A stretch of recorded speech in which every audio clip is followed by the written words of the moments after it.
Hey, what's up, guys? It's your boy G, and I'm here for another night of RaceFace action. This time it's round 5, and we're here at Laguna, Seca. However, this time I'm not alone in the commentary journey. I've got Shan here with me, and I've said his name wrong on purpose so that he can come in and introduce you and throw some shade onto what I do here.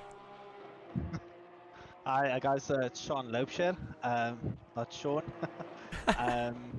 Yeah, excited to be here. Let's see what the guys can put on display for us tonight.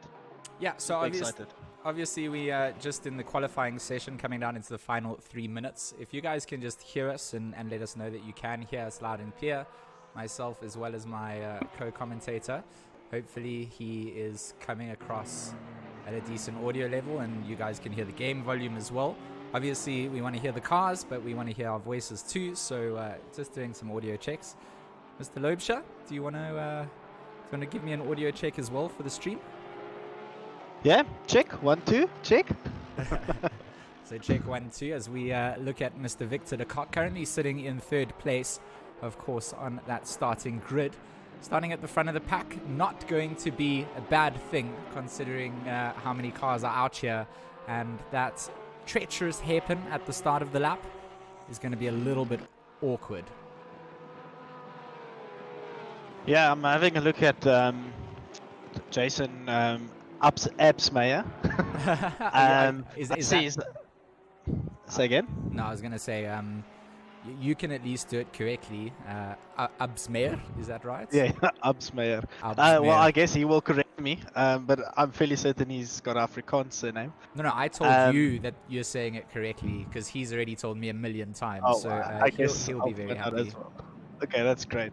Hopefully no bad blood there. I was going to say that I can see he's half a second off. I wonder if the handicap is going to come into play and how much of a difference that will make tonight. Yeah, I think talking about that, I can just bring it up on the screen. So you can see next to the handicap column on the timing sheets, a whole bunch of these guys are carrying some ballast. And of course, that's carried over from their finishing positions in the last race. So if you finished first, you carry 50 kilos, second carries 40, third 30, etc. So quite a difficult league here to contend with. And considering if you do well in the previous round, you're thrown in with a handicap, it means that we're given an interesting race each week, which is something that I love, of course. Yeah, I think I voiced my opinion last week when I was sitting in your chat that I'm not a big fan, but it does make up for some interesting racing. I think I don't think the guys in front are very happy about it, but it is what the league is, and it makes up for better viewership though. Yeah, I mean, it depends who you speak to. So a lot of the drivers in this league, when I've chatted to them, seem to be quite happy with the way that it works. So the majority quite enjoying the fact that there's not just the breakaway normal leaders in the ACC leagues just running away with things. And I think it does make it a little bit different. And like you said, for the viewers, possibly a little bit more entertaining. There will be drivers that, of course, feel the bitterness of ballast, but you know, it is what it is. And we're here at Laguna Seca, and if you're carrying ballast, the corkscrew is going to be very fun.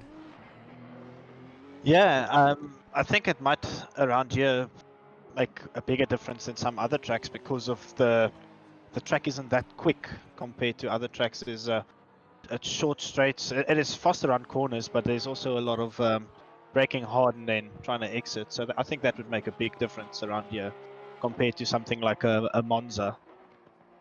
Yeah, we kind of talked about it a little bit before we got into the comms box together, as I like to think of it as this track is like that America's Brands Hatch. Quite a short, quick lap, and of course not many places to really get work done and get moves done.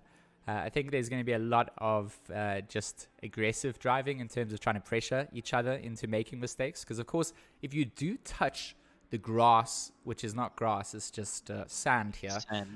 It really grabs at you. I feel like they got the Dirt Rally 2 developers in to work on the sand physics. The way that it grabs the cars here feels completely different to other sand traps in ACC. And if you are going to run wide, you are going to be punished, most certainly. So shout out to our chat as well. all of you guys in the chat box. We are here to answer questions, of course, if you do have anything to ask about the league. We can also talk about our current standings. Of course, we come to the end of quali, so we get to run through the full list of drivers once I've been able to get back into our regular view. Thanks ACC for that. So obviously Morgan Mccall up at the top, and that was something that I sort of said to you. Yeah, you called it. Yeah, and it was bound to happen based on the fact that he wasn't carrying any ballast coming in here, and of course a very talented driver, so it's just going to be insane. And I think him qualifying at the top is great. I mean, look at Jason in second with 30 kilos of ballast. I mean, he set quite a distance between himself and some of the other ballast drivers. So good on him for getting himself up there into second. Victor de Kock in third. Mark Antel in fourth. Keegan Masters will start in fifth. Charles Wilkin in sixth. Paul Gaber in seventh. Kieran Patterson in eighth. Ninth for Bruno Kadili. And 10th for Arno Visahi. So that's your top 10. The rest is going to be interesting because I don't think the order is going to stay that way, especially in the mid-pack. I feel like the hairpin is just going to be make or break for a lot of these guys' races, and I hope that they realize that they've got a long race ahead of them here. 1 hour, 25 minutes. It's not a short amount of time, and you got to play it strategically. Of course, you've got your pit stops to plan as well. So next to their names, you see those little ones in orange. For the new viewers in the chat, that means that they have one mandatory stop. As soon as they have completed that, they will change to green. So there is a bit of pit strategy involved. It's a early start here, 4 a.m. So we're going to see a little bit of nighttime lighting, and everybody going to be putting their lights on as we're about to start our formation lap here today. Yeah, I think one person to keep an eye on is ninth place Bruno. I'm not going to pronounce his surname because I think he would hate me. He's a very talented driver. I watched him last week, and when I was doing some of the footage afterwards, I think he's going to get up the field quite quick. Hopefully quick, because I think he's a driver that will contest up for podium spot today. Yeah, I think it's going to be a bit of wait and see here today. Of course, we do get to experience a whole field of drivers that are all equally talented here today. I think that some people may have not had the best qualifying session, and I don't think that it's going to punish them too much if the rest of the pack does have those battles that we're hoping for as commentators. Always fun to see guys scrapping it out on the track and putting pressure on each other. That's to me what this GT3 racing is about. It's not just push to pass, it's about planning that move and setting it up over time. And with these sort of race lengths, you really do get the time to make those moves. Yeah, especially around a track like Laguna, it's not something where you just dive into any corner. There's a couple very fast left and right-handers. You kind of have to sit behind somebody, try and force a mistake. Yeah, where do you think is a passing opportunity on this track? Yeah, I think through these right-handers, it depends on what the driver in front of you really gets out of it. So your exit along here can allow you to get up the inside. And I do believe that there are going to be a lot of those sort of send-it maneuvers coming out, because if you do get alongside, you are going to try and hold that inside line and force the outside guy wide. So everybody's going to be trying to stay defensive, and I think the defensive line here is going to cost them down the fasterways. I think the corkscrew here going to catch a couple of people out as well. I don't think it's a place particularly to just make a pass, but I think if the error is made, it alludes to maneuvers to be made in the future. Yeah, I think most of the passing is going to happen in the last and first corner. Well, second corner if you want to count the random left kink on the straight. I think that's where all the passing is going to happen tonight. Yeah, I think when we say all of it, I think a lot of it is a lot of it is a good thing. I think the whole circuit is going to see some action as they start lining up 2 by 2. We are about to start round 5 for RaceFace. their ACC Season 2. Of course, Laguna Seca is going to be our home for the next hour and 25 minutes. Pit stop still to be made, and a whole field of cars. But up the front, it's a Porsche Cup. From 1st to 8th, it's all Porsches. Then Bruno in his Mercedes. Green lights a go, and they are away for the chase. I'm going to pull up the driver names as well so that we can see them coming down the start. Let's get up to the front of the pack. Mccall getting away pretty cleanly. Absmeyer in tow. It looks like the inside line going to be taken from De Kock. Antel going to be holding on for 4th, and Masters and Wilkin. Is there Havoc? Yeah, there's like 4 or 5 cars off. 4 or 5 cars off in the back. It looks like the mid-pack still getting away okay. Cap here sitting in 13th place. He's going side by side with Vogel through the start of the fast right-handers. And, the left-handers, should I say. Vogel going to be on the inside. It's cars across the field. Hopefully those guys at the back of the pack have all got themselves back on track. You can let me know if everybody's away cleanly again. I think it looks like most people are getting away. De Vet looks like he's been, or Marco Pirelli here, looks like he's been caught out quite heavily. He's down in 31st position. Heinrich De Vet in 32nd. He hasn't even recovered from where things came off. So he's only getting through the first set of left-handers, whilst our leaders up at the front, Morgan Mccall, Jason Absmeyer, and Victor De Kock, are about to end their opening lap. Yeah, it seems like De Vet's car it's very twitchy. I think he's carrying a lot of damage. So that might be the end of his night. It certainly seems like the case there. Like you said, Bruno needing to get up the pack early on has got himself up into 8th place here. And of course, it looks like he's got Rowe right on the back end trying to see if he can get by. So that will be our first Ferrari. Daniel Rowe in that blue Ferrari for G4 Sim is going to be chasing down. And then Arno Versace gatekeeping 10th place in the Audi, as doesn't look like too many people are trying to take those risky moves early on. Just settling into that train formation that we see during these longer enduros and just trying to find where they fit in to this pack. I do love those sparks being kicked off as they bottom out as well. It's fantastic when we go to sunrise. It's amazing to see how these games have developed over the years. Ooh, did you see that? De Kock and Antel have had a collision. I don't know if we can get back on this. Let's go back 30 seconds and see if we can. So De Kock sitting in 4th place there.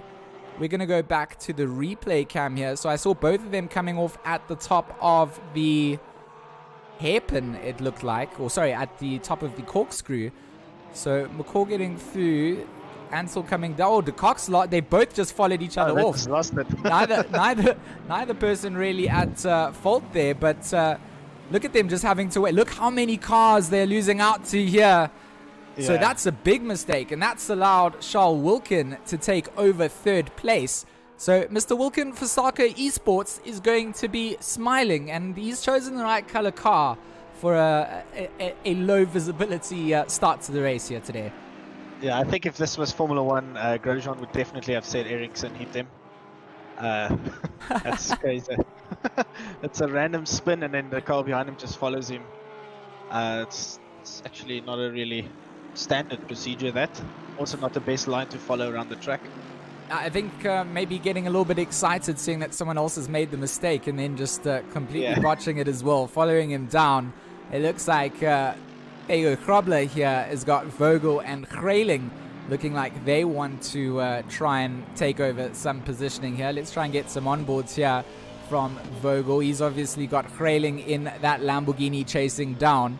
Grayling in this Lamborghini, this man is dialed in. I mean, he's already on the attack, trying to get the move done before the start of the 3rd lap. And I said maybe not scrapping it out just yet, and maybe down in the mid-pack things are a little bit different. Yeah, I'm following Bruno at the moment. I see he's up to 6 with those 2 guys spinning out in front of him. That was in front of him, right? Yeah. Yeah. So it seems like he's being handed some positions, which is great. He's climbing up the leaderboard, so let's see what he can do.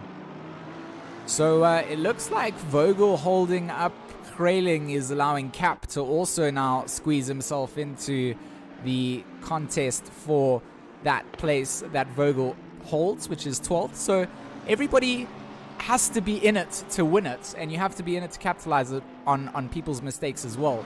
And like we said, Dejan Cap is a quick driver, and he's going to go on the inside of Grayling, sending it hard.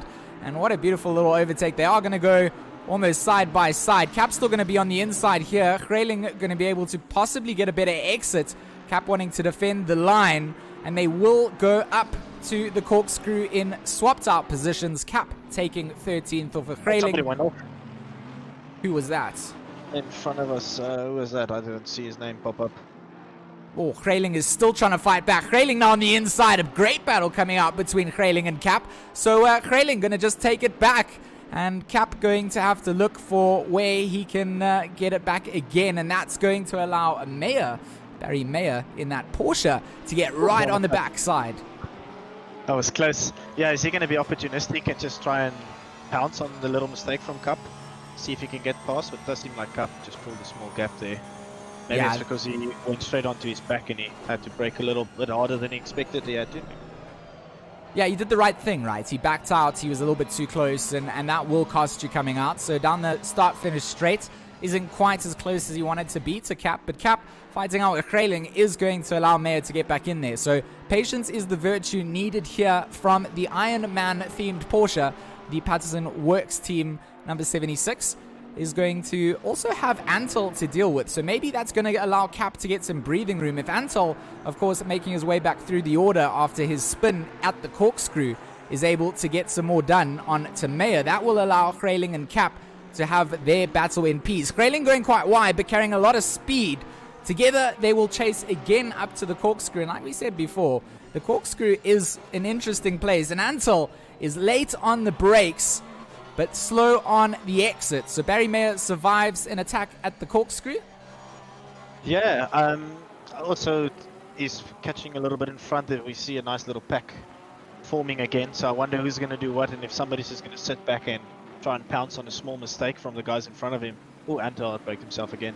Yeah, so Antal getting a bit antsy there, and that's going to cost him dearly again. The start-finish straight, one of the places you can really stretch the legs, and you do want to get yourself a good exit to hold on to the guys and stay in the slipstream. So Cap and Mayer still going to be in their little own fight because Antal put himself out, but that Porsche from Antal really does seem to have other braking points dialed in, and he gets himself onto the back almost instantaneously. Yeah, he's Mark Antal is a very good driver. I've seen him around a couple times, different leagues. He's solid. It's an uncharacteristic mistake he had there, but I expect him to come through the ranks again and get up to at least the top 10. Yeah, I think you hit the nail on the head with it because the top 10 is very much doable, and especially with the pace that we saw to qualify where he did. Most decent qualifying coming out. So Kadili and Khaber going to potentially also be a battle to watch out for. Of course, Kadili getting himself up into 6th. You mentioned it earlier. Those spins have benefited him. He started, I think it was in 10th, then was into 8th and got those other 2 positions. So for now, doing well. Carrying ballast, of course. Something that we can just bring up here. You can see the ballast being carried by each driver. Looks like our 50-kilo driver, Mr. Kieran Patterson from last week, has dropped down the order, may have dropped out entirely. He's down in 31st, in fact. So Kieran Patterson, he's dropped way down out of the running order. Yeah. I'm just going to try and get these I've also been having a look here at Jason Absma. He's falling behind quite a lot. Compared to Morgan Mccall. He's a second a lap quicker every lap, almost every lap. It's amazing is that consistency in front in first place. Yeah, Morgan Mccall is such a talented driver, and talking about him coming in here without ballast, it was definitely his race to lose considering how many people had ballast coming in. I think the other contender would be Wilkin, of course, who doesn't carry any ballast. So I think the battle between Absmeyer to hold on to that second position is going to come out for the moment. If you guys are wondering just why Jason Absmeyer's car does have the White Rabbit Gaming branding, of course, you know that my affiliation to White Rabbit is there.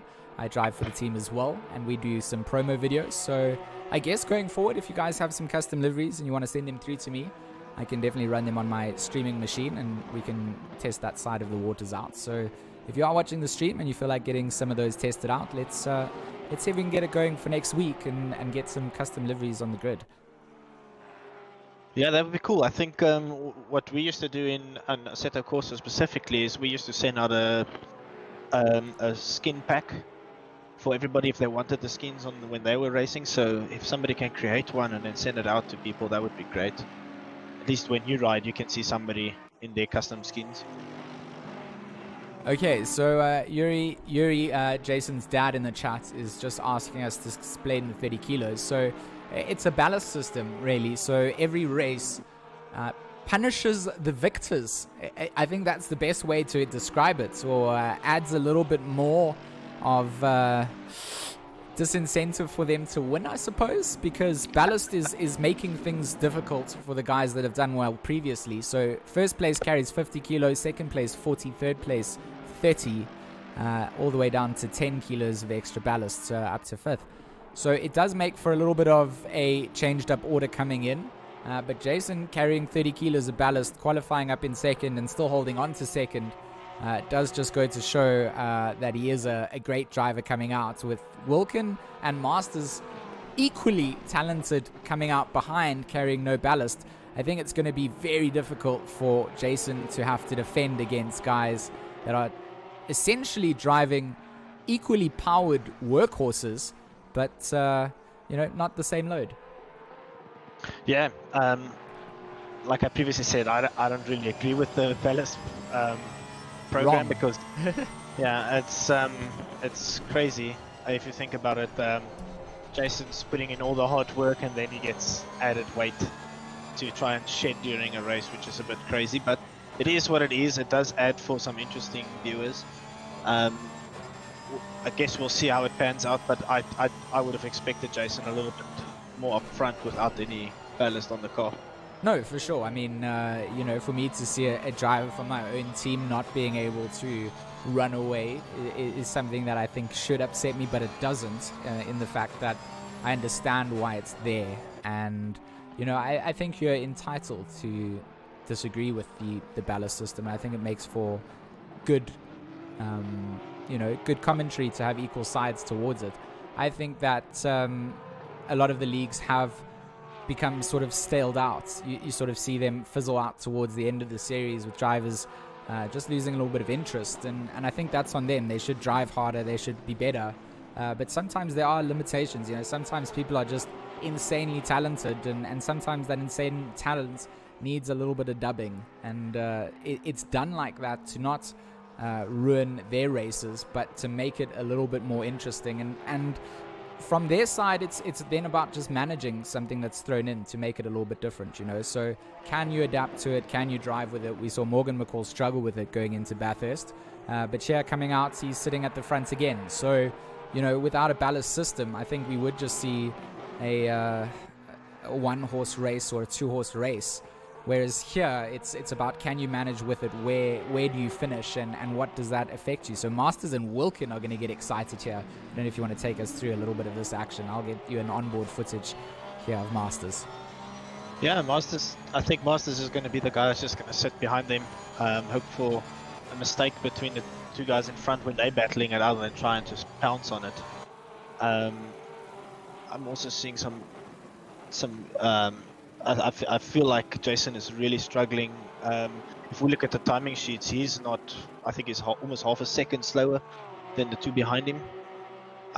So I wonder if he's just struggling in the car, or if the ballast is just making that big a difference. Well, I mean, on that last lap, I think Masters and Wilkin getting themselves into the battling positions meant that Jason did get a bit of breathing room. He did manage to just stay a 10th quicker than Wilkin, but Masters was a 10th quicker than Jason, so that's benefiting Masters getting onto the back of Wilkin.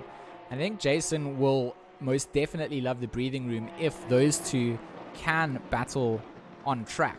because with that ballast, it's going to be a mission on the tires. It's going to be a mission on absolutely everything. And knowing that you have still an hour and 10 minutes worth of racing, it's not a place that you want to start having to just defend unnecessarily. So, you know, if they can take that pressure off, he'll be happy. So if he does back them up into each other, you know, even if it is unintentionally with the ballast that's been added, I think that Masters here has a good chance of getting himself up to third. Yeah, agreed. Let's see, there's some back markers coming up in front, so there might be a little opportunity for somebody to try and sneak something, or is the back marker going to be nice and just move out of the way? Well, I think back markers hopefully do not interfere with any of the racing. Over. Yeah, so blue flags coming out. Hudson going to move out of the way there for Absmeyer to get past, as will Wilkin and Masters. And the battle will continue uninterrupted by the back markers as Carl Masters gets onto Keegan Masters gets onto the back end of Wilkin there. Oh, he's now in a very good spot. Let's see if he can make it stick, if he can pull something on the inside. It's not really the best place on the track to try and sneak something, so maybe just sit behind him, try and get a good exit on the corkscrew, and then those two left-handers, and then a last corner try and dive down the inside maybe, or into the second corner on the that big hairpin. So I think Absmeyer is pulling a small little gap there. Yeah, I think Wilkin is very much aware of Masters here in his rear view as they come down into the corkscrew, and again looking oh so comfortable coming through what is such a difficult corner on the track. You know, everything else is kind of manageable, and then suddenly the corkscrew is just so, you know, the feedback that you get through the wheel, you feel the track drop away, the traction just falls out of the window. It's such a good simulation of, you know, the way that I think, you know, it's got that, what is it, elevation element to it. And I think that's what makes the circuit a little bit more fun for me than somewhere like Brands Hatch, which is a little bit flatter, but, you know, still similar sort of style of racing where, you know, not a lot of overtaking opportunities. I see some overtaking. Okay, that was just Patterson obviously getting out the way of the back markers. Pirelli needs to do the same and will do so. Dives to the right side of the track to allow them to come through. Was Pirelli? Oh, Marcus is getting affected there. He got affected quite a lot. Oh, our cameraman is trying to pan to him, and yeah, you are right. So he is going to be the big loser there from back markers. Patterson getting past Pirelli in the background, but Masters now has to work oh so hard again, because the pace, you know, you would expect it to be dropping off a lot more. Jason's just gone and done a 1:23.037 on his last lap. Oh, who's spun around in front there, rejoining the track? I'm not sure if that's a safe re-entry coming on. I just saw a Porsche shooting across the track. I'm not quite sure who that was. I don't know if you could catch up with. Seeing if I can have a look. I can't see them dropping down the order just yet, but Absmeyer does get through with Wilkin. That was Patterson? Is that Patterson? Yes. Yeah, it was Alan. So Alan Patterson having a spin down through the corkscrew, almost getting in the way of traffic. Luckily didn't. As should we do a full rundown through the order and let our viewers know where things stand? We can just take everybody through the cars and let them see who their favorites are. I mean, I pick cars based on paint color as my favorite because I love colorful things. So up in the front, we've got Morgan Mccall, the number 888 Porsche. And we've got Jason Absmeyer, the number 90 in second, with Charles Wilkin actually even closer as we pan to him, who's in third place, the number 25.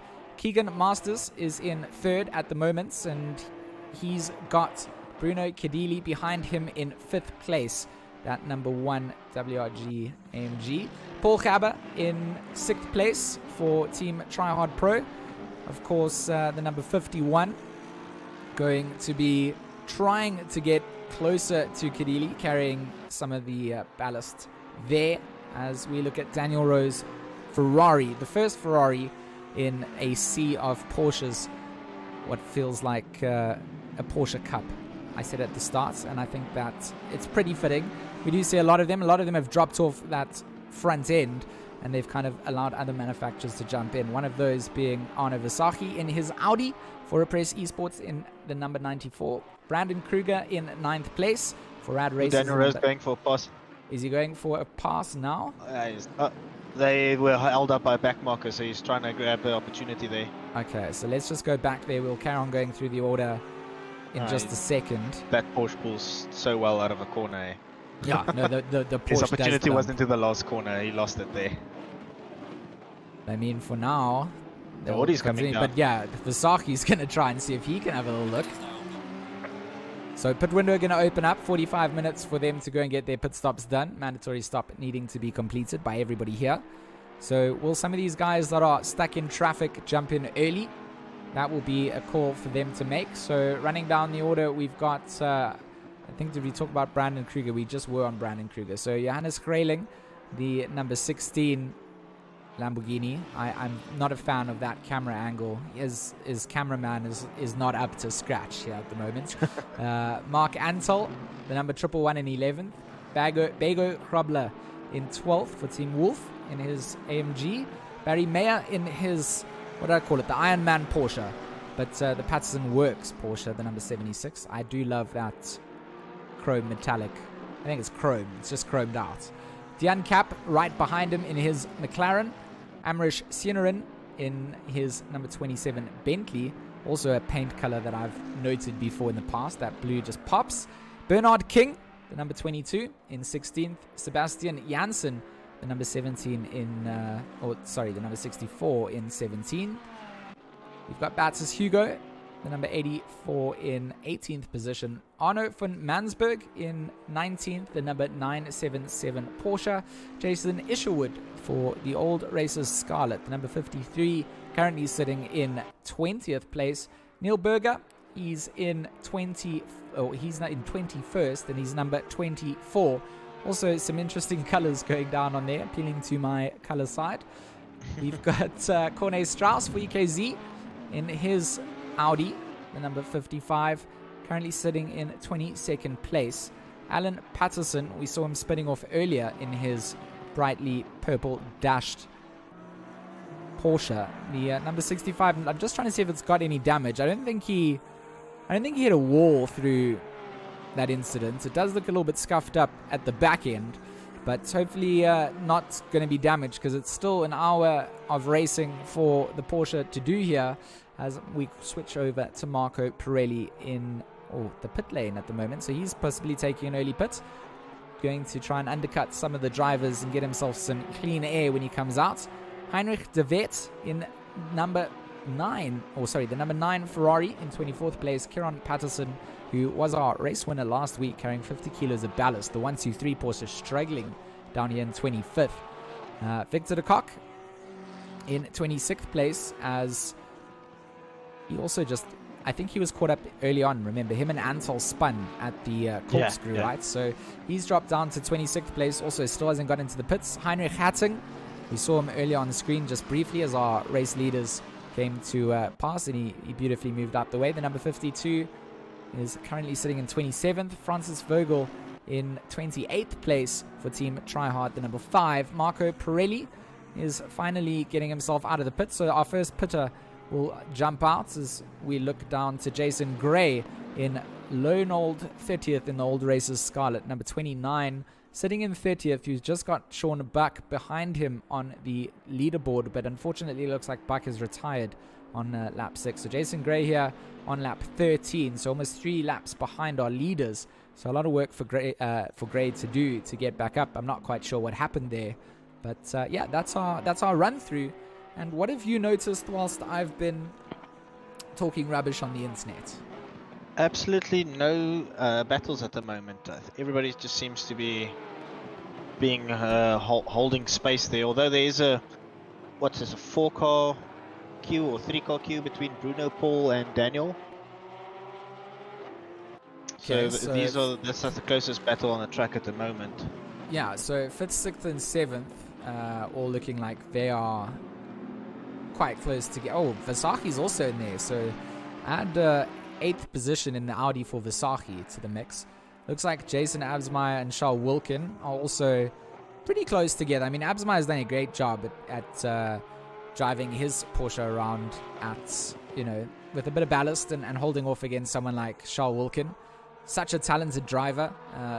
pace, consistency, aggression, and just really good overall when it comes over to sim racing. Of course, has real life racing experience as well. I can't get enough of the sparks that kicked up. Yeah, it's amazing. It really is amazing, and they haven't. They didn't have it for a while. They kind of took it out originally. I'm not sure if it was causing issues, but you couldn't see other people's sparks. You could see your own. So now when we get this back into like the broadcaster thing, I think it's like the third or fourth stream that it's back, but it just adds to everything for me, and I just love to see it. And I mean, that just shows the level of what the suspension models are doing in the cars, and how these guys are running them. Of course, they clipping down and actually scraping on the asphalt, and or the curbing in some instances, and you see the sparks getting kicked up. So all of those factors are at play, and that's what makes sim racing so cool. They've got pit stops to plan, drivers to look to overpass, they've got moves to defend against when they need to do that, and at the same time just try and preserve the tires when they're not fighting for position, because you lose your tires and that's it. You don't want to go into the pit stops here and have to switch over your tires. I'm sure these guys aren't doing tire changes. I'm not actually sure. It was something that I meant to ask some of the drivers, but I never got around to doing. So I feel like if you don't have to do it in a mandatory stop, you're trying not to do it, because it adds 30 seconds to your time. So if you're going to get away with it, and you can save the tires for longer, they started pretty early, the track's not quite hot, I think that's going to be a bit of a strategy coming out here today. Yeah, it'd be interesting to know if the guys are swapping tires out or not, because in a Seca course I remember we always had to swap tires. It was, well, not always, but most of the races you had to, because at the end of your race you would lose more than that 30 seconds sitting in the pit, depending on which track you were racing on. So yeah, that would be interesting to chat to the guys and find out what their strats are. Oh, Roe and Versace side by side down the straights. It will be a drag race between the Audi and the Ferrari. Looks like the Audi getting some done, but the top end coming through. A bit of a cut coming down through the green section of the track, and Roe going to have to settle back down onto the back end of Versace's Audi. The blue G4 Sim number 4 trying to get up into 7th place. And this is what I like to see. Disappointed you didn't send it. You should have stuck with it. It was, I think at the same time, didn't want to go into a steward's box for something that was a little bit nerve-wracking at the time. But you are right. You do have to get a little bit side by side with the driver that you want to have a look to. Otherwise, the line is never going to be yours, and you have to wait a whole lap again before you can maybe find that opportunity. And once you are alongside, you have to stay alongside, and you have to keep it like that, And Versace going to be defensive again, coming up to the corkscrew, and that's going to allow the back end of, I believe that's Brandon Kruger. Is it Kruger? No, it's not Kruger. Who's that? That's a back. Is that? Who's this? Daniel Rowe. No, that's not Rowe though. In the green, it's the cock. It's the back one. Yeah, the cock at the back of the pack. Obviously, having gone in, I think, for his pit stop, like we said. So he's going to be trying to unlap himself and stay as forefront as possible, and wait for everybody else to go into the pits. I believe that's always a dangerous place to be in when you come out. He hasn't. If you do a tire swap, you've got fresh tires, and then you want to unlap yourself. So he hasn't actually even gone into the pits for that. So to be honest, he's in a little bit of trouble in terms of his positioning at the moment. He did tell me earlier on, he gave me a heads up to say if he does drop out of the race, it is because of power issues. So hopefully that's not going to affect him for now. We do get the beautiful sunrise here as well. I mean, that's something that I'd like to just comment on. Some of the camera angles do catch the light glistening through, and I think it's a nice transition for the drivers to have gone from semi-dark into, now good lighting conditions. You can see the apexes, you can see what you want to do. Kadili going really deep and then having to cut through. That's going to cost him big time. I think he's going to lose out the position to Gabe if Gabe can get back onto it. And it looks like Bruno managing to just hold off for now. That was looking a little bit troublesome for the AMG, but he did manage to hold it off for now. Yeah, it was a great recovery there with a little bit of a mistake, but It seems like that Merc for some reason has got a little bit more than the Porsche, which is quite strange coming out of a corner. You know what? It really doesn't come down to the car. It comes down to the drivers sometimes, and Yeah. you know, if you can just minimize that scrubbing effect on the tires, and you can just make sure that your drag is, you know, not there, your drive can just be there. It's all about carrying that momentum, right? And I think, you know, in a straight drag race, you must just see on a straight line, the Porsche destroys the Merc. You know, at Paul Ricard with that long straight, we got the ability to do a drag race there, Porsche versus Merc, and you know, the top end of it wasn't really there, and yeah, I think Kedilia is going to be under attack again by Gerber if he can, you know, continue to pressure him, and let's just see if Bruno makes that mistake coming back in here again. No, not this time around. Fool me once, shame on you, or shame on me. Fool me What's once, his name? shame Bruno, on you. Bruno seems to be a wise head on the sim rig, because I mean, a lot of us, when we do sim racing, we train and practice different lines to see where you can have the same lap time, but run a little bit wide here or a little bit narrow through the corner in a case where you have to defend or attack somebody. So I feel like he knows exactly what he can do with that car, even if he runs a little bit wide and not really losing a lot of time around the track. Oh, I think you've nailed it on the head. I think Bruno carrying, like, you know, I just pulled it up there again, 40 kilos of ballast, defending up against a Porsche that is running completely naked from the weights of shame, as you would probably like them to be called, the weights of shame. Am I right? Should we call them the weights of shame? Yeah, let's call it that. The weights of shame, but also the victories of shame, because to carry the weights of shame, you have to win the races. It's a fun thing. So Bruno having a blast of a drive, and whilst we switched over to this camera view, looks like we've given him a bit of a boost, as he's got himself well clear of Paul, who again looks like he is just way more comfortable on the brakes coming in. Who's catching up behind him? Arno Versaghi. Is it Arno Versaghi? Yeah, broke away from the pack behind it, the threat from behind, and now he's focusing on the guys in front of him. He's catching them. Beautiful drive from the young man from Repress Esports, the number 94. He wants to get in on this, and he wants to, you know, that third car in these battles. I don't know if you've followed them before, but the third car really does have so much advantage, because he gets to see what the two cars in front are doing. If they go alongside and have to give each other space, he can get himself right in there and get the drive out and catapult himself right through. So he's the man to watch, and also a talented driver. So quick. He's always been a hot lapper. And when I say a hot lapper, I don't mean that in the disrespectful way, but I just mean that his times, if he gets put onto a server and you give him 24 hours and you have to see the fastest times that come out, Versaghi is disgusting. And he's worked on his consistency over the years of the leagues, and he has just become such a formidable force. As soon as that consistency is up there with that pace level, that's what makes a great GT3 driver. And just the patience is a virtue aspect, waiting for, you know, when it's time to make that move. You got 51 minutes still to go. There's no point in going in and burning yourself out. So Versaghi, I feel like, has driven himself up into a great position here, and sits in a good driving seat to, you know, see out the rest of the race. Can decide when he wants to pit. If he gets caught up in the traffic here, he can pit early and try and undercut the guys too. So much strategy available, and that's everything that these guys are thinking about, whilst trying to find the apex and you know, keep the bugger off the back of you.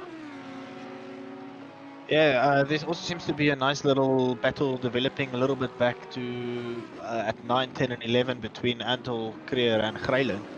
I saw Greiling was on top of Creer for a moment, but now they, obviously when I chat about it, they seem to be settling out again. So we call it the bad juju of the commentators bug. Sometimes it's like, this is great, this is gonna be the perfect moment, and it just disintegrates into nothing. But you know, you give it a bit of time, you put it on ice, it might heat up again. Greiling, one of those drivers that doesn't put anything on ice, and on the back of Kruger's Lexus here, holding on to 10th. You know, top 10 place, but you want to get a little bit better if you can. You don't want to be the last place in the top 10. You want to be at least 9th. I mean, that sounds better already. Single digits. Yeah, can we quickly show the guys that are currently running the ballast and where they are on track? Yeah, we can. Let's have a look. Okay, so 50 kilos being carried by Kieran Patterson. He's currently sitting in 24th place at the moment. Then next up with the second most ballast would be Bruno in 4th place with 40 kilos. Then Jason in 2nd place with 30 kilos. Then we've got, I believe it's Bego Hrobler with 20 kilos. And he's sitting in 12th. And then 10 kilos for Roe in 7th place. So we've got some of the ballast guys are fairly competitive up front. I think it's only, is it Kieran? Correct. That lost up. I think he's the biggest loser of the ballast drivers at the moment. And I mean, I don't even know if that might have been something that was caused early on that got him knocked down the order.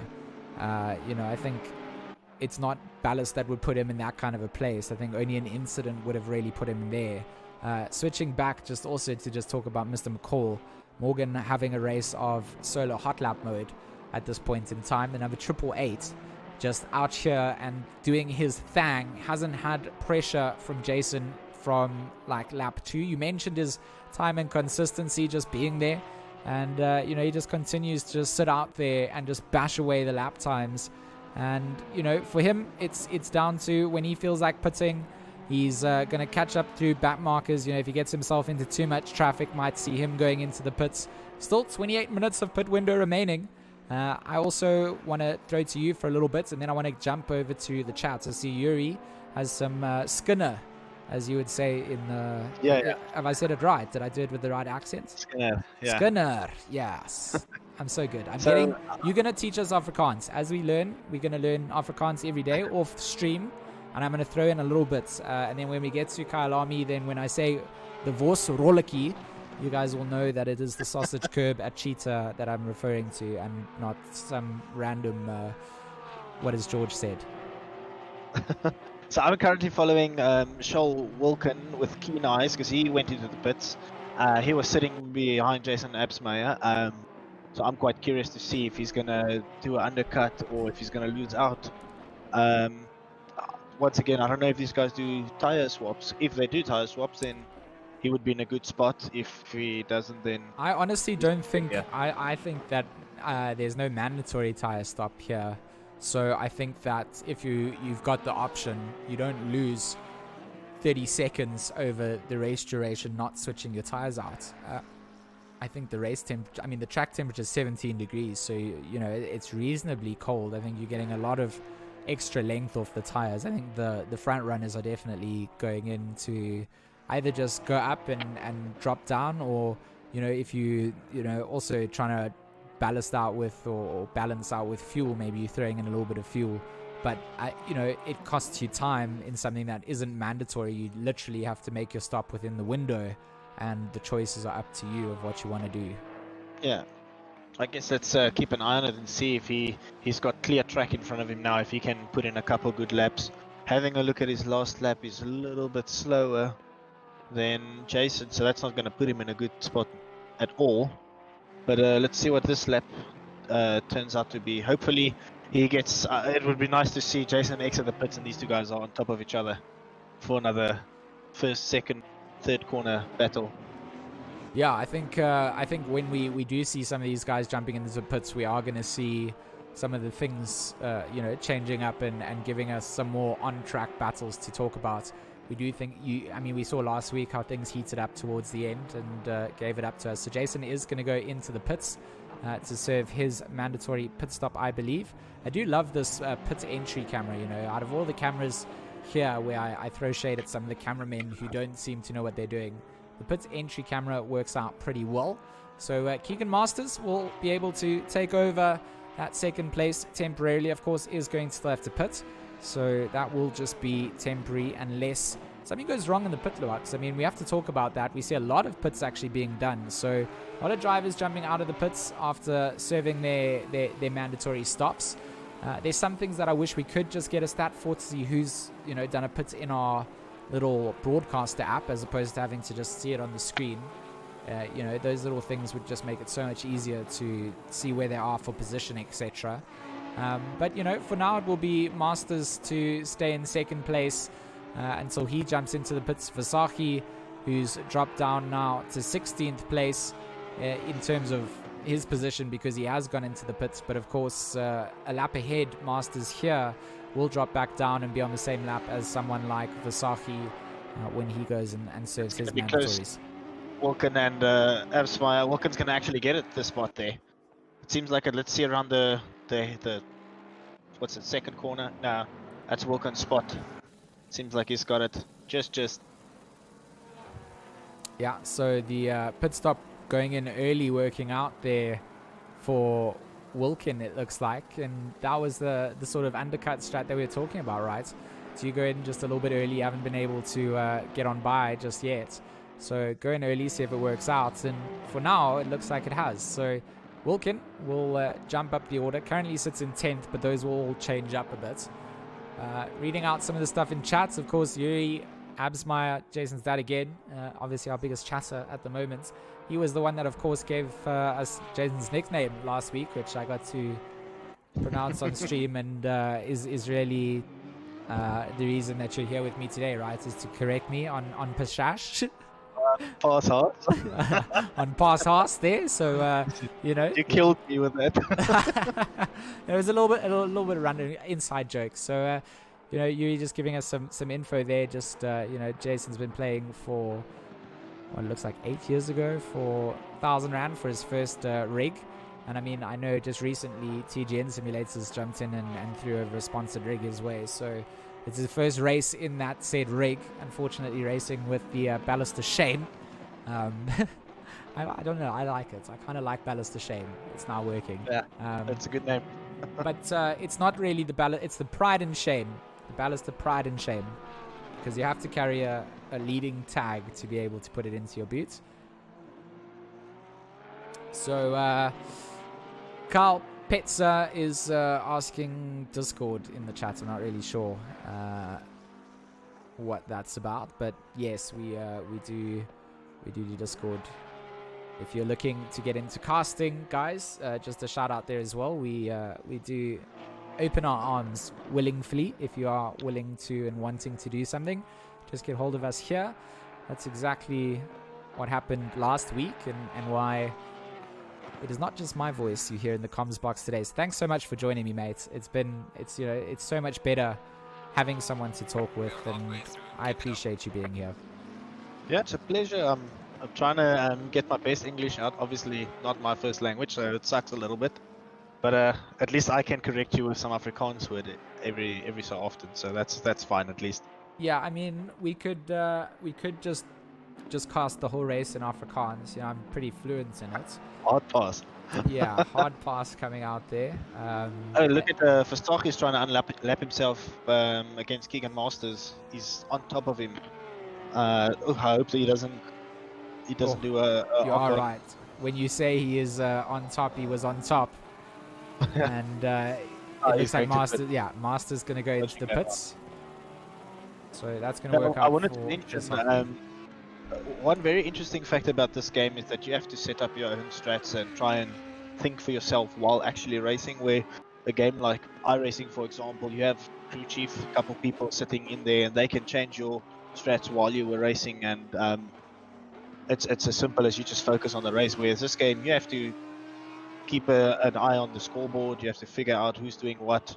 Unless I'm missing something, but last time I raced around this game, you kind of have to do everything yourself, which adds a little bit of a different element in the race itself.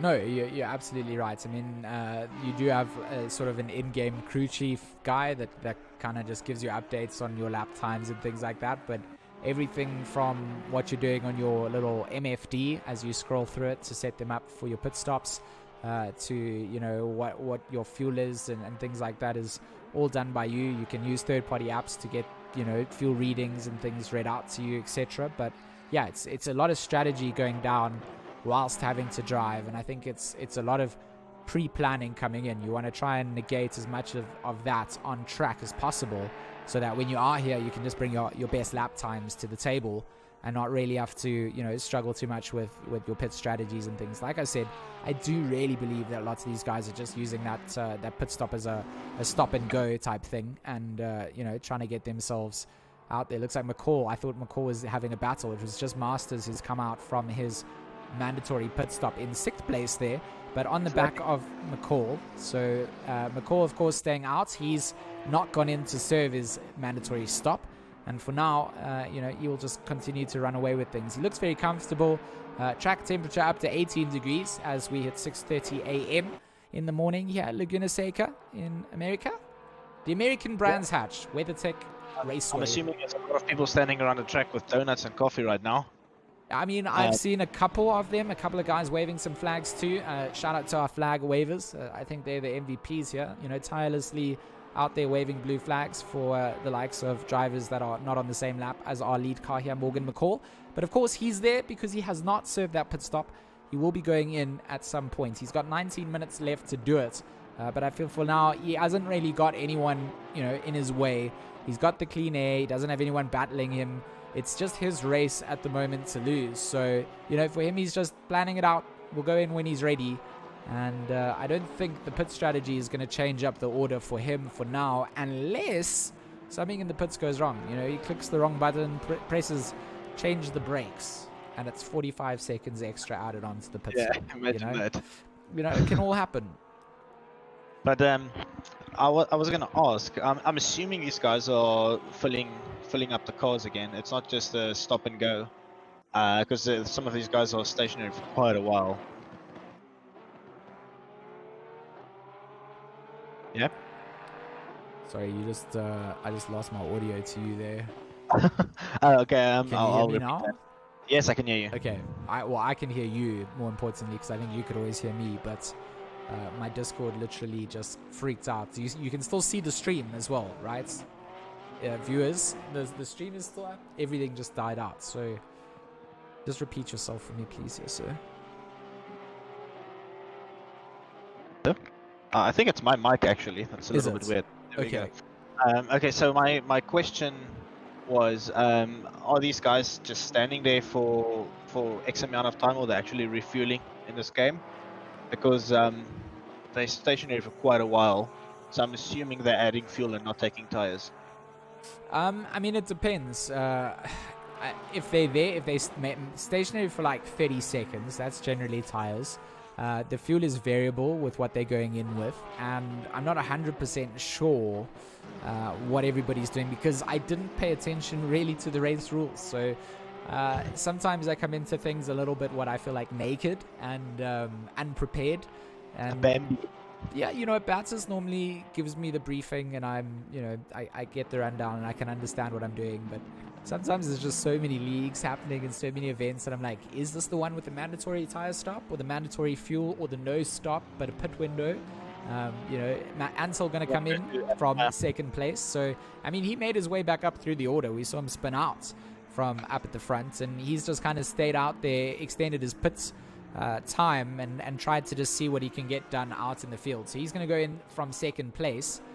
As I just kind of want to see an overview of our whole leaderboard at the moment. Adesmay is currently on top of Falcon, by the way. It seems like he's trying to make up that position again. But then again, you see the small gap build because of the 15 kg dumbbells that he's got in the boot of the car.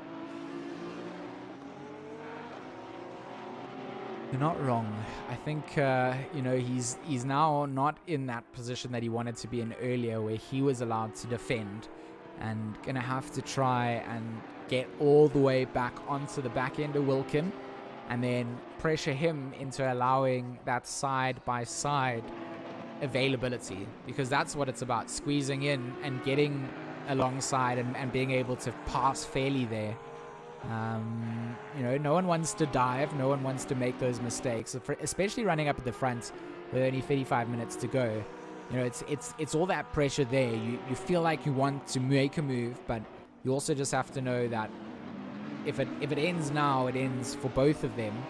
and it just has to be, you know, cool, calm, and collected. Wilkin did the right thing with his pit strategy and worked out. Our leader, Morgan Mccall, has gone into the pits and will be exiting the pits as Wilkin and Absmeyer. Absmeyer getting very loose out the back end before the second last corner. You're wrong. You're right. Sorry, you are right. He's not going to have a great time with back markers down the start-finish straight here, and they've moved out of the way, but before that final corner had to tuck himself in, so that's allowed Wilkin to get through. Mccall, he's completely in control of this race. Like I said to you, it's his one to lose at this point. He went in for that pit stop. Not too early, not too late. 34 minutes left of racing. I don't think he needed to make any changes. I don't think he's had to defend or attack since the start of I think maybe T1 and 2. There was, let me establish where I need to be. But from there, Morgan has just had such a stunning race. He had a clean start as well. He was a couple of car lengths in front of everybody else. So it doesn't even feel like he had to worry about the start either. He was just clean from the start and then he was gone.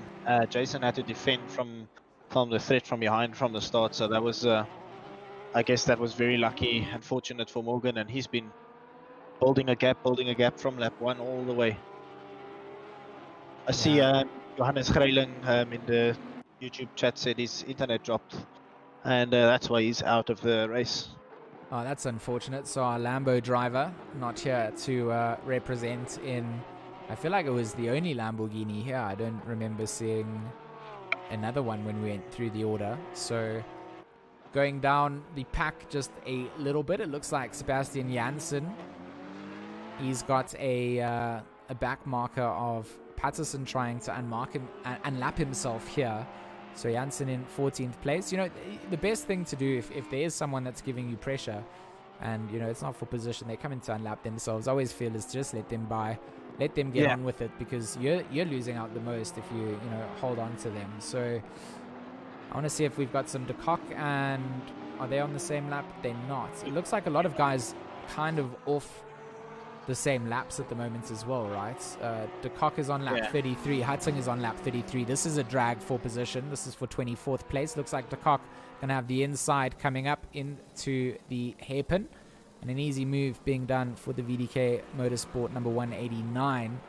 Hudson going to try and see if he can get some cutback done, but that McLaren falling off pretty early on in that battle, and looks like De Kock going to have a clean way through forward. Is it Isherwood also under attack? Is Amrish Sienerain here? Strauss is here. Yeah, so Strauss is here for the attack. Strauss is looking to get his way up into 20th place here. Of course, that Bentley from Isherwood, one of the wider cars, and he's actually got two teammates. I believe it's Gray and... Is it Gray and Isherwood together? I mean, obviously not for position, but I do believe that the two teammates are on track here. Of course, Gray down the order a little bit, but yeah, it is. It's Gray up in the front, Bentley, and Isherwood here. So blue flags maybe going to be waved. Isherwood going to maybe be asking his teammate kindly to, not hold up the pack. But Gray's a talented driver, has the pace, so I'd be interested to see what cause and effect has taken place. But good drive coming out here at the moment from Strauss. He's going to move out of the way for Masters there. And that's going to, I do appreciate a driver that gets out of the way of something that's up front in lieu of a position that they're having on pack, down in a position that isn't really in the points. So, Strauss and Isherwood, things were heating up, but Strauss moves out of the way of Masters, not letting himself be in the way of, causing any kind of hold up and allowing them through. I do appreciate that kind of driving. Yeah, the last thing you want to do as a back marker is hold up anybody that's so much quicker than you and lapping you. You don't want those random cases like Ocon and Verstappen, for example, where you're trying to unlap yourself and then take out the leader in the process, which is also quite strange. I wanted to mention that earlier because Alan Patterson was trying to unlap himself and he got through. He was left by the guy that he was trying to overtake. So that's smart racing that you mentioned. The guy, you feel like you should just let him go through, and so he did. Not trying to cause any problems on his own race, especially when the guy behind you is not really fighting you for anything. Yeah, I mean, it costs you nothing, and you clear up your point of view, and you're able to then focus on what you want to get done. So I think it's a smart move. Well, And Isherwood's gone off there, so I think that's gonna allow Strauss to get back through as he made the move. The cameraman is not letting us. Oh, Strauss also had a mistake. Antel passed Versace on the inside of turn 2. We might be able to see what happened here if we jump back 30 seconds. So first off was Isherwood. Let's go to our helicam. So Isherwood launches the Bentley up into space, a NASA launch, and then Strauss has also come off. Oh, that's another one of those follow through. Yeah, I think you've kind of see the car in the dirt there. So unfortunate there for Strauss as well. So Strauss going to get himself out of the way of the traffic coming through. Gets himself around. Lucky to get away without touching the wall as well. But both Isherwood and Strauss there just sending it. And that's what we kind of talked about. You make a tiny mistake here, and that's exactly what can happen. So you got to appreciate the consistency that does come out from all the drivers here to make their best moves happen. And Morgan Mccall here is catching up to Dejan Cap, giving a little flash of the lights, letting him know that, if you give me the space, I will gladly just, lap you and get on with what I want to do here in my race. Nothing wrong with it. Just letting the driver know. I think my mic cut out earlier, but I did mention that Antel passed Versace on the inside of turn 2, and now he seems to be building a good gap as well. So from 1 to 6, everybody's just doing their own thing at the moment. Yeah. Having said that, I see Absmeyer is behind Walker now, and then the back market just blocks him. Unfortunate. So Devet there is going to eventually move out the way, but the same corner again for Jason to get onto, where he wants to try and build up that or close down the gap to Wilkin, and again just not getting the run out that he wanted. So Masters is the one that wants Absmeyer to be effective as much as possible by back marker situations like that. Anything that can cost him time will allow the pink Porsche from the Performance Masters to come through and seize the moment, get themselves up onto the podium, currently sitting in 4th place. They'll get the podium and some ballast for next week's race. Bruno Kirili. For your great effort. Yeah, he's had a great race so far as well. Started, I think, like we said, in 10th, up into 5th at the moment, carrying ballast through the roof as well. So all the ballast drivers doing pretty well at the moment, bar it was just our man Kieran Patterson, who I believe had instances earlier on that cost him those positions. But for now, our top 10 is looking a lot more Porsche lined up like we saw at the start of the race, and Porsche's getting themselves back up in there. We have a lone Mercedes, a lone Audi here from Versace, and then of course we've got Daniel Rowe and his G4 Sim Ferrari, the number 4. Shout out to our chat again. Eric Ensign says Isherwood kissed the sausage earlier. I think it was more than kissed. I think there was definitely no social distancing level 3 allowances for sure.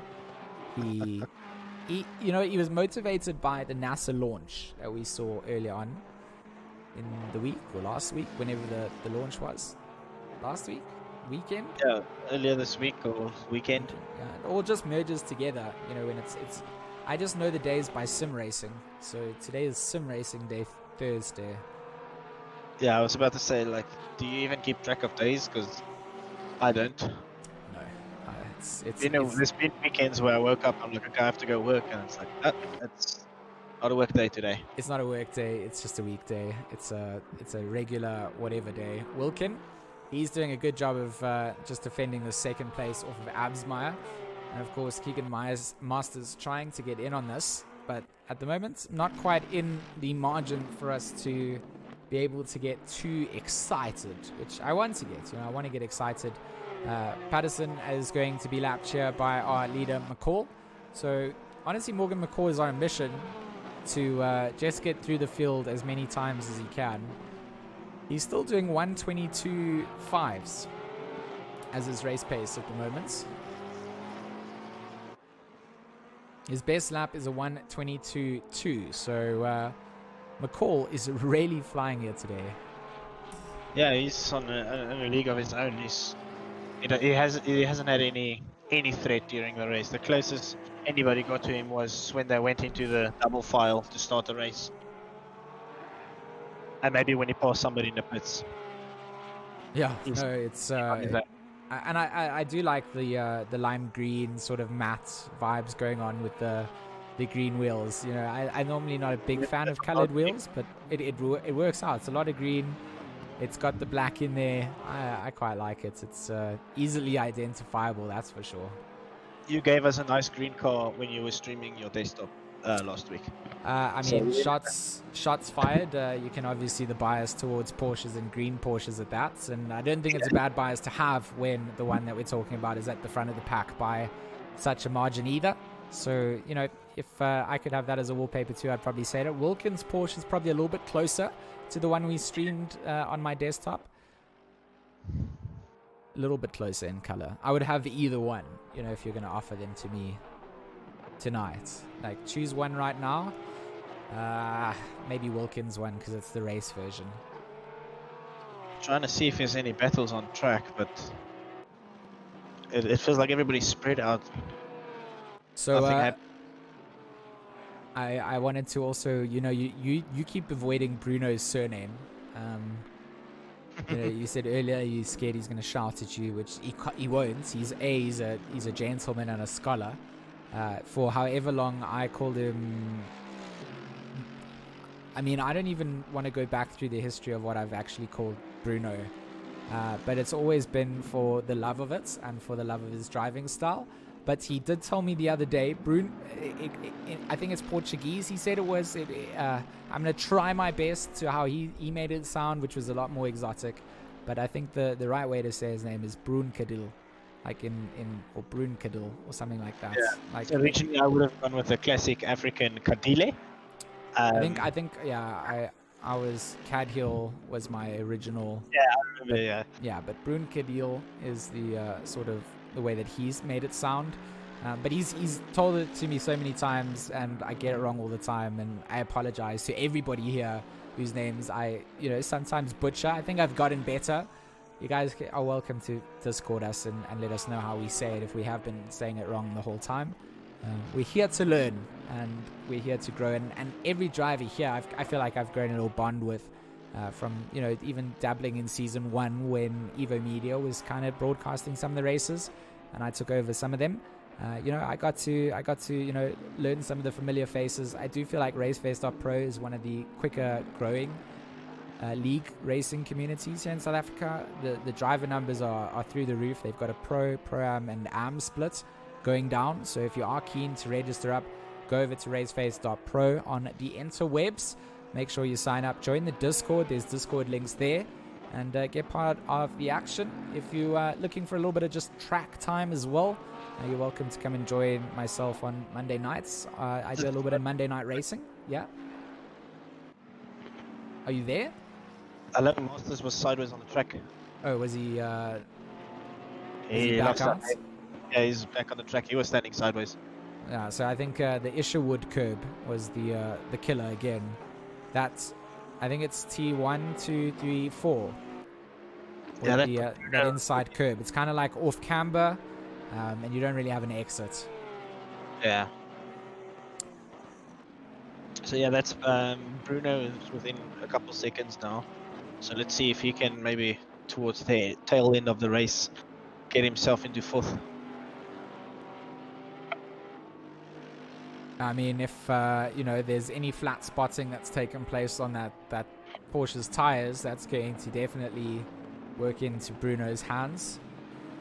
Paul Gerber, he's also in the mix, and he's able to also get himself in here. I mean, he's in 6th place, but not far behind the back of Bruno, and obviously not carrying any of the ballast in his Porsche. So definitely some opportunities there. Antal, who spun out earlier on in the corkscrew, dropped all the way down the order, pitted quite late, is currently sitting in 7th, so he's got himself back into a top 10 position, which is absolutely fantastic from Mark Ansel. You mentioned he's a great driver, and I think really coming to show the recovery drive here has definitely been phenomenal. Yeah, he's gone even better than what I initially said. I said around 10, top 10 somewhere there would be good. He's on 7th now, so he's really made a great recovery drive actually. So it looks like we're going to catch up with Cap, who has got the move done on Mayer, so he's going to secure himself 10th place. Mayer obviously losing out to Cap just after the corkscrew, I would imagine, as we see the leaderboard update to just show us the 10th place from Cap, and Mayer settling down into 11th. So pit window is closed. All of our participants have done their pit stops, which means that from now on for the next 19 minutes, it is just flat out racing from everybody. No more strategies to play. It's time to cover your cards and play them when you're ready. I feel like Gerber is catching Bruno a lot more than Bruno is catching Masters. So let's just see their lap times here. Bruno did a 1:23.6, Gerber did a 1:23.2, and Masters did a 1:23.3. So you're 100% right. Gerber is catching up to Cadiel, Brun Camille. I messed it up. I had it all in my head. I've been practicing it the whole day. Bruno is under attack from Paul Gerber, and I think that the ballast at the end of the day is going to be well in Bruno's mind. Gerber, knowing that he's running a car that is most certainly more advantaged on track, is going to be trying to find where he can put that car to capitalize on it.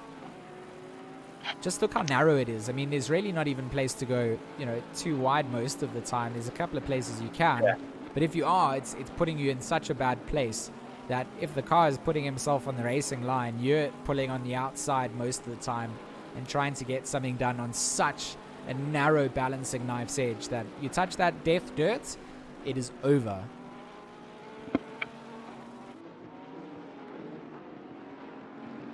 Kyle Petza says, what is your Discord name? My Discord name is just George G. Mac Smith in the Discord, or you can just pop a message into one of the general chat boxes there. I'm there after the streams, and yeah, just tag me up there. Get all the bats as Hugo. If you are keen to talk about some comms duties and getting in and joining us. For now, 17 minutes of racing remain. Sean, are you still with me? Yes, my mic for some reason is giving me problems. That's great. You know what? It wouldn't. Headphone, it doesn't work.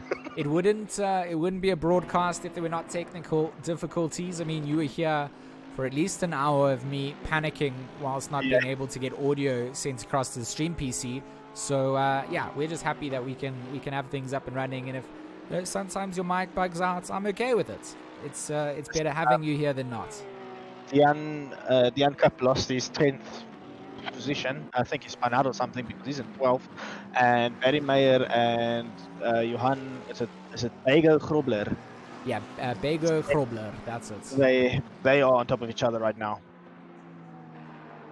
So that seems to be something that's going to hopefully give us something right now.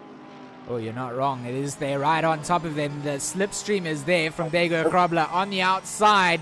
He's going to try and get this done. Inside line going to be defended by Mayer, but the cutback is possibly there from the Merc. Look at them squeezing each other out.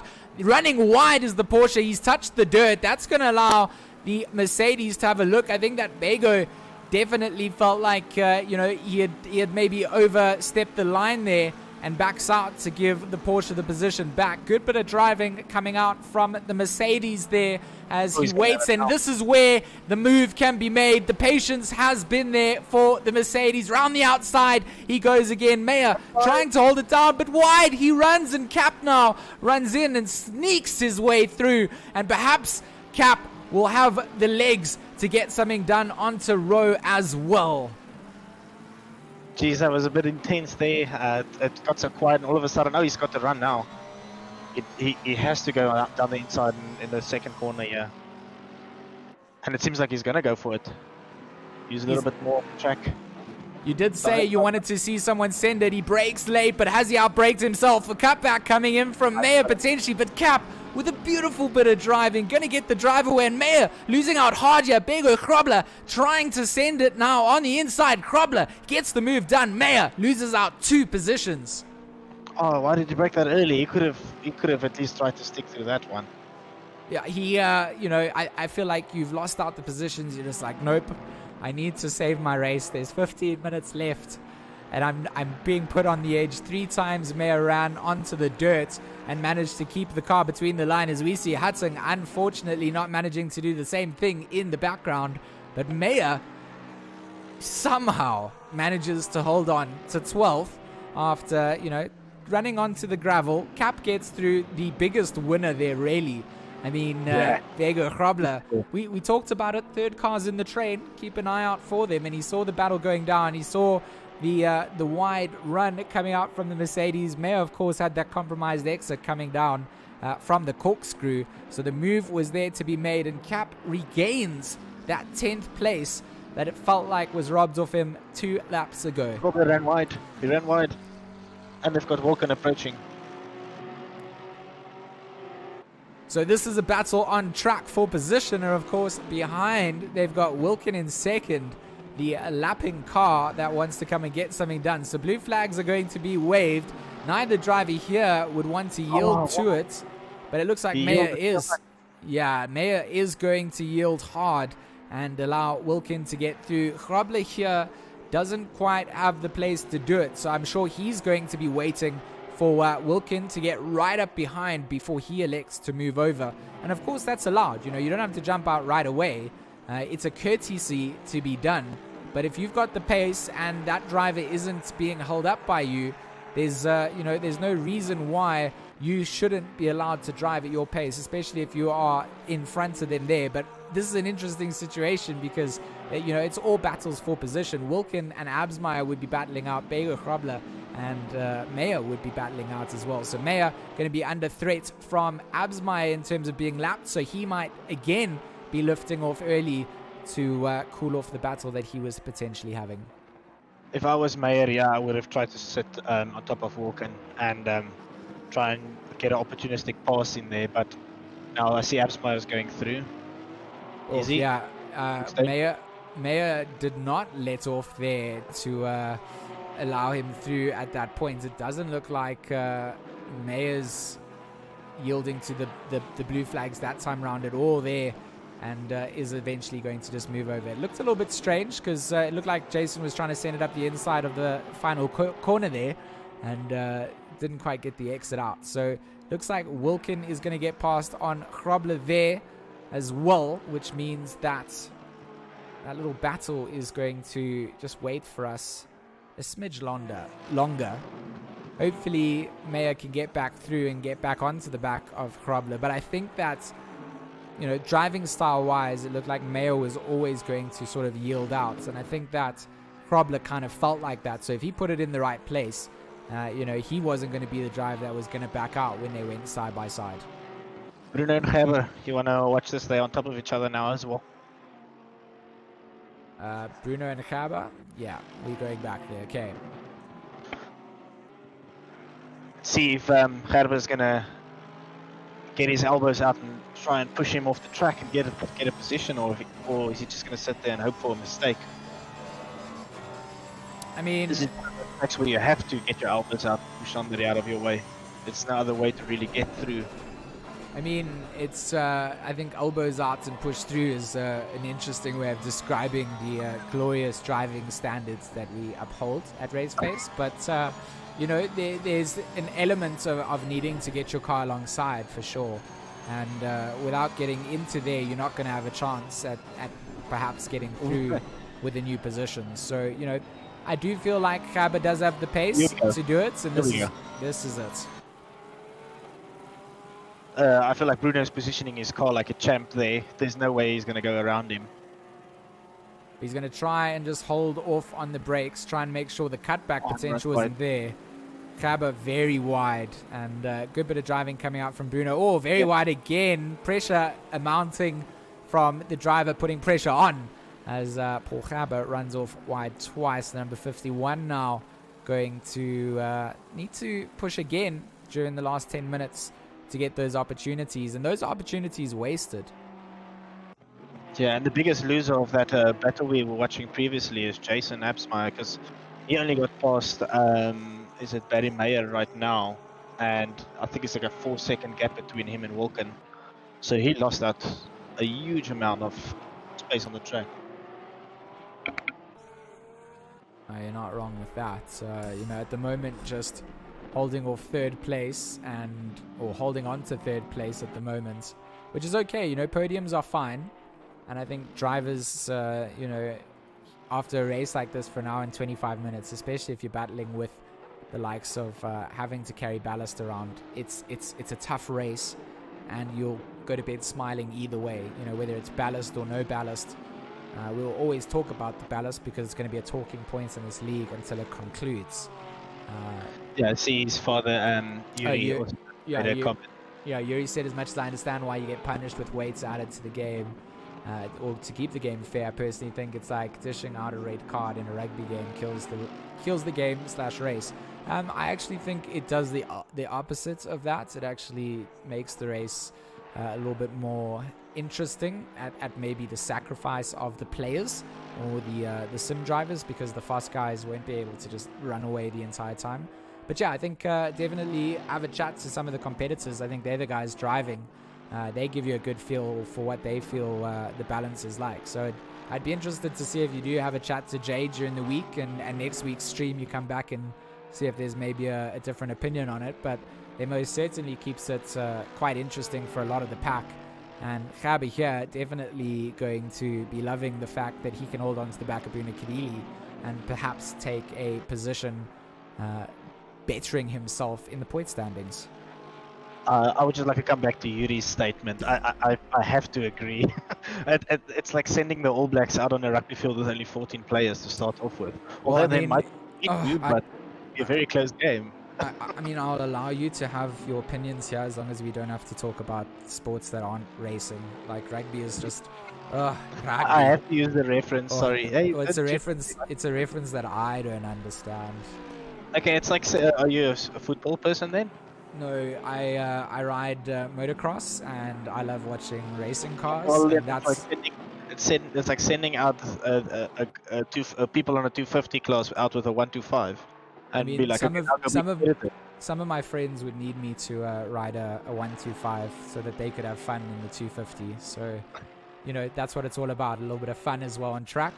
But I understand what you guys are saying. Like, at the end of the day, I'll play a devil's advocate no matter what. If you came in here and said you loved it, I'd probably have to be the guy that says, well, it's not that great. So at the end of the day, it's going to be two opposing opinions, and it's a completely different style of racing to any of the leagues that are going down.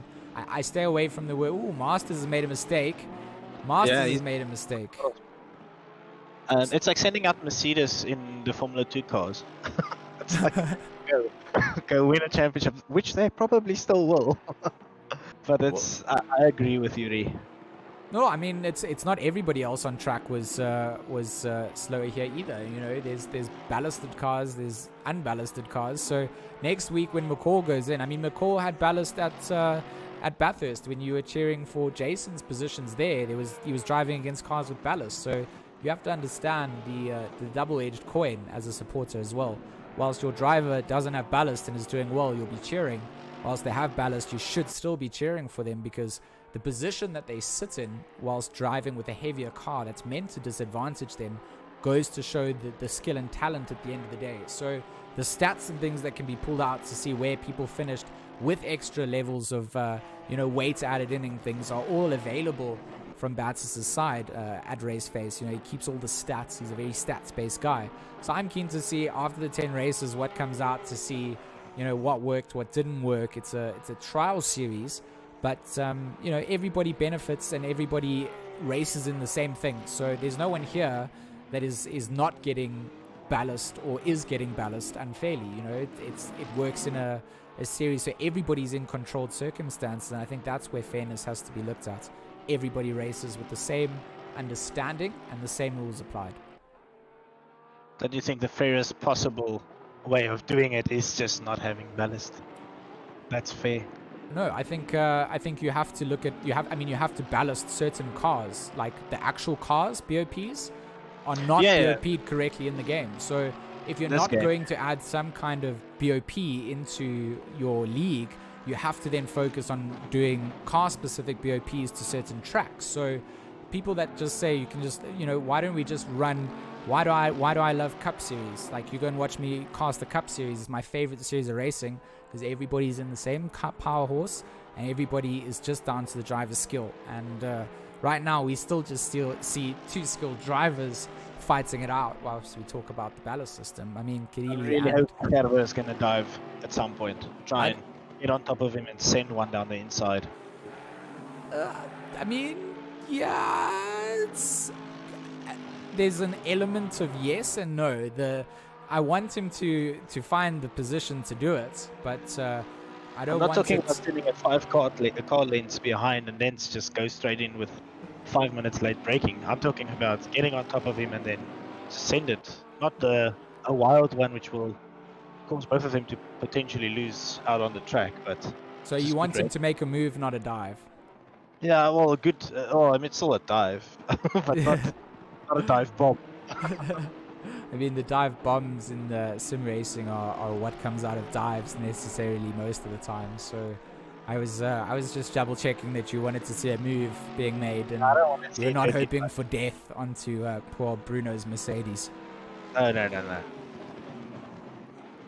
So with 4 minutes to go, I just want to double check what's happening up at the front. So Morgan will run away. Still Wilkin in second, Absmeyer in third, Masters in fourth, and then of course Bruno, Kadili, and we've got Paul Haber. Our battle for fifth and sixth, really the closest thing on track at the moment. And still just holding off that Porsche. Big work being done.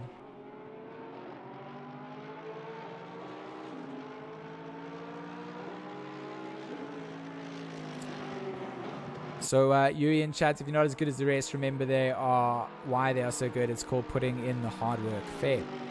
I'm not even going to argue that. So Master's running wide here. This is potentially going to allow Kadili to try and get through and get himself up into fourth place. So Masters, I'm not quite sure, just not looking comfortable going through that corkscrew. I mean, we've seen it how many times now where he's just come out with a bad exit. And I feel like that is going to... Oh, he's had to go into the pits. I think he's picked up some damage or some fuel or... What? 2 minutes to go. Tires popped? Maybe? I don't know. Can the tires pop in this game? Why would you go to the pits? I don't understand why he would have gone into the pits. So that's allowed Bruno up into fourth place, which means that if Haber gets the move done now, he gets himself that fourth place. So free position coming out for both drivers here. They get themselves up a little bit further. Oh... Cadiel needs to hold off for just a little bit longer. He's had a great drive to get himself up into fourth, but an equal amazing drive coming out from the number 51 Porsche for Team Tryhard Pro. Their lap times have been just like comparable, right? Lap after lap after lap. Yeah, this is shaping up to be hopefully a photo finish right at the end. This is the this is the type of racing that I love to see, right up until the very end. Chaba, couple of car lengths. What's the corkscrew when it comes to the corners? What's the track limits there? Because I see a lot of people dive over a lot of the curb. You can use quite a lot of curb. The in-game or the in-sim settings to just check that you haven't gained an unfair advantage. You're given 4 warnings for cutting the limits, before you're actually given a drive-through penalty. So there are some generous limits there. Of course, there's not many other places on the track that you would even be near the limits. So that number of warnings to go through there, and you can take quite a lot of it as well. So let's see what Gerber... Well, we've been saying it for the past 5 laps. I really hope we're going to go for it. We're at that point. It is going to be now or never. Yeah. It depends where Mccall... Okay, there we go. We get the notification that the final lap is coming in from Mccall. Inside lines are going to be defended at all costs by that Mercedes of Bruno. As the Porsche, once again, it's this sort of middle sector, right? That he really feels like he gets right up and in the personal space. Up to the corkscrew they go for the second last time. Got another lap to do after this, and making sure not to use those track limits of maybe previously getting up to the final ones.